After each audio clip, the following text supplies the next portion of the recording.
Chers collègues, avant de parler de ces bureaux de poste de proximité, je voudrais juste qu'on remarque ensemble que finalement, dans cette séquence des vœux, où il y a une certaine liberté, on peut échanger, on peut répondre, les groupes interviennent ou pas, il y a une souplesse, les non-inscrits ont la possibilité d'avoir voix au chapitre, vous remarquez que ça se passe bien et que ça devient le seul moment véritable de dialogue dans cette assemblée. Et donc, Monsieur Onesta, Madame Delga, ça vous prouve que quand on fait confiance aux élus, on peut dialoguer de manière constructive et que peut-être il serait intéressant de décadenasser le règlement intérieur et surtout de redonner du temps de parole sur les rapports. C'est une petite remarque générale.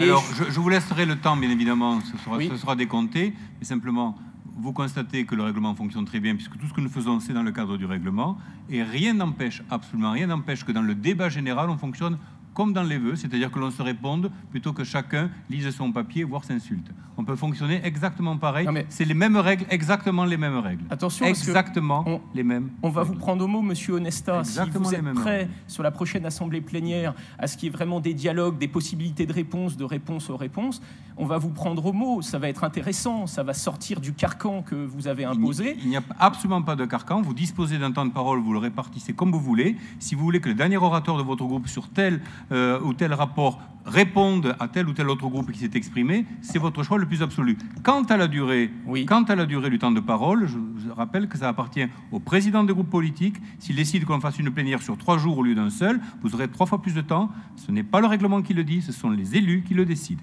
Maintenant, vous avez la parole, s'il vous plaît, pour 3 minutes. Merci. Alors, pour 2 minutes, en réaction. Voilà, en 2 minutes. Je dois vous expliquer notre position de vote, pourquoi le groupe Rassemblement National ne souhaite pas prendre part à ce vote. On ne va pas prendre part au vote parce que le bilan de ce vœu est mitigé. D'un côté, ce qui est écrit dans ce vœu va plutôt dans le sens du Rassemblement national. Vous savez que le Rassemblement national a toujours milité pour les services publics, contre l'ultralibéralisme et sur le plan territorial pour un rééquilibrage territorial. Dans notre programme régional de 2015, qui a quand même rassemblé 34% des voix sur Occitanie, le rééquilibrage territorial était au cœur de nos préoccupations et vraiment l'axe central de notre programme. Et donc tout ce qui est dit au sujet de la Poste dans ce rapport nous paraît finalement assez intéressant, aller dans le sens de ce qu'on souhaite, puisqu'on a toujours milité contre l'hypermétropolisation, contre la désertification rurale. Et donc, dans un premier temps, on pourrait dire ce vœu va plutôt dans le bon sens. Néanmoins, ce vœu étant présenté par vous, par le Parti socialiste, on se dit, vous êtes quand même gonflé.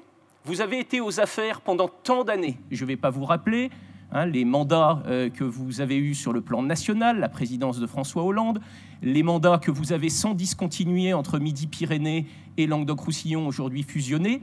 C'est-à-dire que la désertification rurale que vous dénoncez à juste titre dans ce rapport, c'est votre bilan, Madame Delga, c'est le bilan du Parti socialiste. La fracture territoriale que vous dénoncez, la fracture territoriale, c'est pendant que vous étiez au pouvoir qu'elle s'est développée. Et puisqu'on parle de géographie, regardez la géographie électorale aujourd'hui. Votre parti, le Parti socialiste, a complètement disparu de cette France périphérique parce que les électeurs ont bien compris que vous n'avez jamais défendu leurs intérêts. Alors le vœu que vous présentez aujourd'hui nous paraît complètement hors sujet eu égard à votre responsabilité dans la fracture territoriale.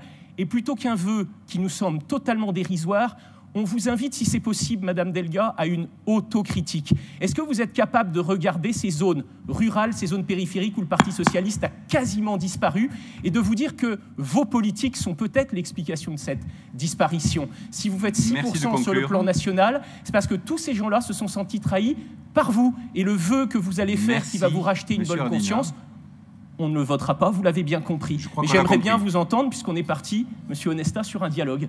Voilà. Non, mais écoutez, monsieur... Alors... Non, mais monsieur, on n'est pas parti sur un dialogue. Vous êtes dans une déclaration accusatoire.